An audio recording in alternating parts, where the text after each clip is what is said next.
자, 손흥민 선수가 오늘 토트넘 유니폼을 입고 300번째 경기를 했습니다. 그리고 3경기 연속골 기록하면서 시즌 리그 7호 골.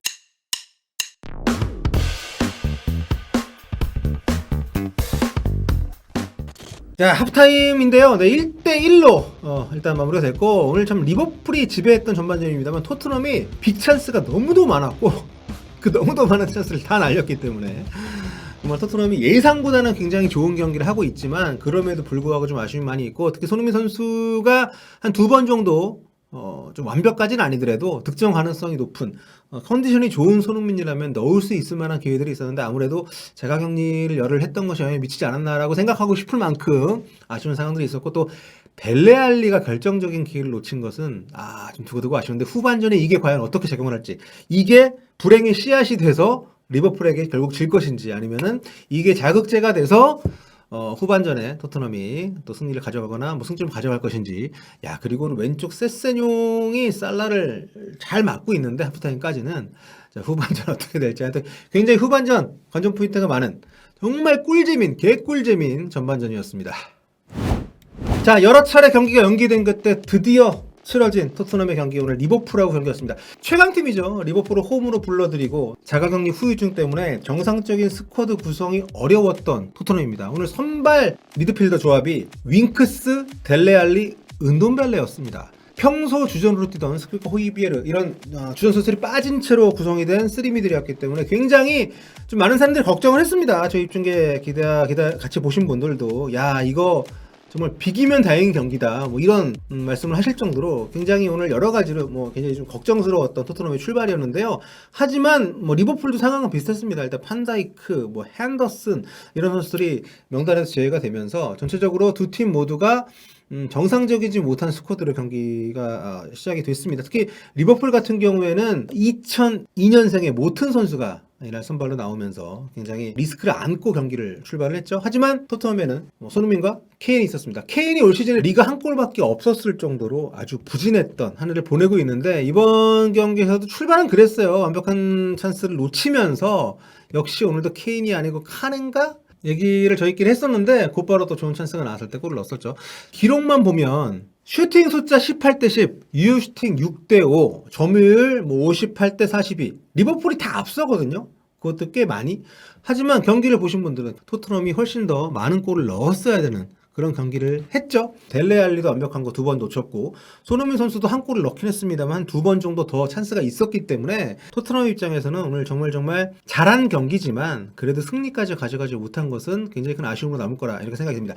자, 이번 경기를 앞두고 클롭 감독을 맞이하는 콘테 감독의 구상 5-3-2 포맷으로의 변화했습니다. 평소에는 3-4-3 포맷을 썼습니다만 이번 경기에서는 5-3-2로 나왔어요. 3백 기존대로 나왔고, 양쪽 측면에 오른쪽 로얄도 그대로 나왔고, 왼쪽에 레길론이 몸 상태가 부상도 있었고 코로나 격리도 뭐 있었던 걸로 알려져 있기 때문에 세세뇽을 넣습니다. 세세뇽은 토트넘에서 1군 나올 때마다 굉장히 불안한 모습 보였기 때문에 굉장히 걱정했었는데 이게 오늘은 굉장히 주요를 했죠. 리버풀의 주된 공격 루트라고 할 수 있는 오른쪽 알렉산더 아놀드, 살라, 이쪽을 세세뇽 선수가 그 앞쪽에 3미들의 왼쪽을 맡았던 알리, 또 3백의 왼쪽을 맡았던 데이비스와 함께 삼각줄을 이뤄가지고 굉장히 잘 막아냈습니다. 저는 이 부분에서 이쪽에서 수비가 어느 정도 좀 잘 된 것이 토트넘이 리버풀을 잡을 수 있었던 여러 가지 이유 중에 하나가 아닌가 생각이 듭니다. 물론 반대쪽에 로얄하고 뭐 은돈벨레가 있었던 쪽에서는 산체스가 고생을 많이 좀 해야 했죠. 여러 가지로 많이 좀 뚫렸기 때문에.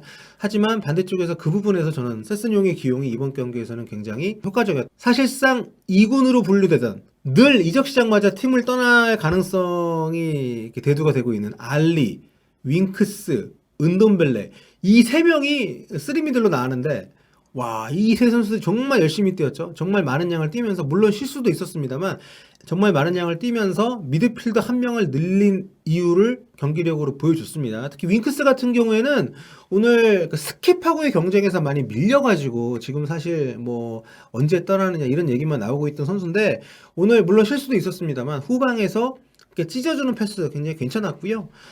또 전방에 손흥민과 케인, 이 두 선수도 피니시에 좀 아쉬움이 있긴 했습니다만 굉장히 활발하게 움직이면서 결국 어쨌든 한 골씩 뽑아내면서 팀의 2대2 거함 리버풀을 상대로 승점을 따내는데 굉장히 큰 기여를 했습니다. 반면에 리버풀 같은 경우에는 토트넘, 그러니까 오른쪽 공격이 오늘 상대적으로 많이 좀 약화가 된 상황에서 왼쪽에 마네가 거의 뭐 하드 캐리를 했죠. 로버슨도 오늘 뭐 퇴장을 당했기 때문에 한 경기에서 골 넣고 도움 기록하고 퇴장당하는 굉장히 진기록을 썼는데, 이게 제가 찾아보니까 최근 6년간은 그 기록이 없더라고요. 한 경기에 그 모든 트리플 크라운을 한 선수가. 근데 로버슨이 오늘 정말 잘했는데 막판에 좀 약간 무리한 파울로 퇴장이 됐고, 반면에 리버풀 같은 경우 이 척추 라인에 확실히 좀 아쉬움이 있었던 것 같아요. 마팁, 코나테 이 센터백 조합, 그 앞쪽에 2002년생의 모튼 선수가 와서 뭐 자기가 할 수 있는 최선을 다 했습니다만은, 사실 중원에서 좀 양질의 패스가 나오지 못한 것이 결국에는 좀 아쉬움으로 연결이 됐고요. 그리고 리버풀이 이날은 무조건 골을 넣고 승리를 가져가겠다는 의욕을 갖고 최종 수비 라인을 그렇게 끌어내리질 않았습니다. 뒷공간은 어느 정도 준 채로 경기를 했기 때문에 오늘 손흥민 선수 그리고 쏜 케인 조합에게서 우리가 기대할 수 있는 장면들이 몇 차례 나왔었죠.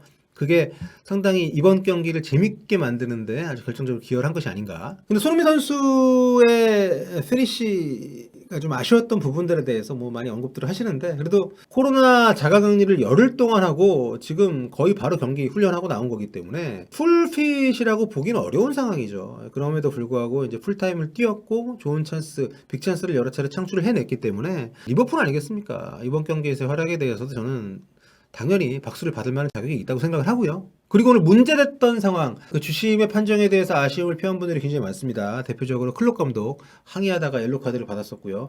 그러니까 제가 볼 때도 굉장히 좀 애매한 지점들이 있었어요. 그 알리 박스 안쪽에서 수비가 덮쳤을 때 이거 페널티킥 상황이 맞지 않나 싶었었는데 그냥 넘어갔었고, 그 뒤에도 굉장히 거친 상황들이 있었는데 이걸 파울을 잘 불지 않는 상황들. 이분은 약간 좀 카드 아니면 휘슬을 잘 불지 않는 굉장히 극단적인 경기 진행을 우선적으로 하되, 약간 거친 파울에 대해서는 굉장히 냉정하게 카드를 주는 그런 식으로 진행을 하다 보니까 경기가 거칠어진 측면도 있고 양팀 팬들의 격한 반응들도 좀 있었는데, 가장 논란이 됐던 것은 아무래도 그 살라 선수의 손에 맞은 이후에 경기가 계속 전개가 돼서 로버슨의 골로 이어졌던 그 리버풀의 두 번째 골 장면이 아닌가 생각이 드는데요. 규정이 올해 바뀌었죠. 그래서 액시덴털 핸드볼, 그러니까 의도하지 않은 핸드볼 상황에서 그게 골로 연결이 된다면 당연히 노골 처리가 되지만, 액시덴털 핸드볼 상황 같은 경우에는 이게 그 다음에 다른 동료 선수의 골로 연결이 된다고 했을 때 그 골이 취소되지 않는 걸로 바뀌었습니다. 규정이 명확하게 이제 규정이 됐습니다. 그래가지고 이 판정은 저는 VAR까지 보고 또 주심이 판단을 내린 것이고, 이것은 저는 이제 오심이 아니라고 보고요. 그래서 토트넘 입장에서는 뭐 억울할 수 있겠습니다만, 물론 그 장면이 이게 의도적인 것이 아니냐 뭐 그런 부분에 대해서까지 논란이 들어간다면 이거 복잡해집니다. 뭐 어쨌든 그 부분에 대한 이게 액시덴탈이냐 아니면 인텐셔널이냐 이거에 대한 판정은 주심이 뭐 하는 거잖아요. 축구에서요. 예. 주심의 역할은 그런 걸 결정하는 것이기 때문에, 아무튼 주심은 그걸 액시덴탈로 보고 그 이후에 이어진 상황에 대해서 문제가 없다라고 판단해서 골을 인정을 한 것이죠. 아무튼 그 뒤에 리버풀이 VAR을 통해서 어쨌든 그 상황의 승리자가 됐는데, 그 뒤에 이어진 로버슨의 퇴장 상황에서는 VAR이 로버슨을 구해주지 못했죠. 자, 이렇게 되면서 굉장히 2대1로 끝난 게 좀 너무도 아쉬울 만큼 정말 박진감 있고 재밌는 경기였고요.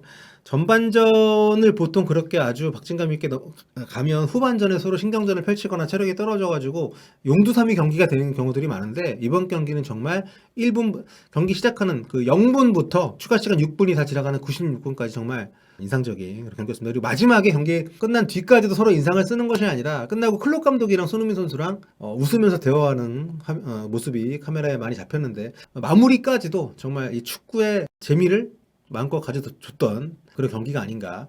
개인적으로는 손흥민 선수 골이 또 나왔기 때문에, 뭐 토트넘은 코로나 때문에 꽤 오랫동안 경기를 치르지 못한 직후에 가진 경기였고, 주력 선수들이 많이 빠진 상태였음에도 불구하고 이 정도 성과를 냈다는 점에서 앞으로 다른 일정들을 치르는 데 있어서 굉장히 큰 어떤 힘이 될 수 있는 그런 결과가 아닌가 생각이 됩니다. 자, 손흥민 선수가 오늘 토트넘 유니폼을 입고 300번째 경기를 했습니다. 그리고 3경기 연속골 기록하면서 시즌 리그 7호 골, 굉장히 많은 어떤 마일스톤을 썼는데요. 앞으로도 이런 흐름 더 이상 아프지 말고, 다행히 오늘 경기 나온 거 보면 격리를 했지만 무증상자가 아니었을까 이렇게 생각이 드는데, 어쨌든 앞으로도 계속 건강하게 우리에게 좋은 모습 많이 보여줬으면 좋겠습니다. 자, 오늘 후토크는 여기서 마무리하고요. 또 다른 영상으로 곧 돌아오도록 하겠습니다.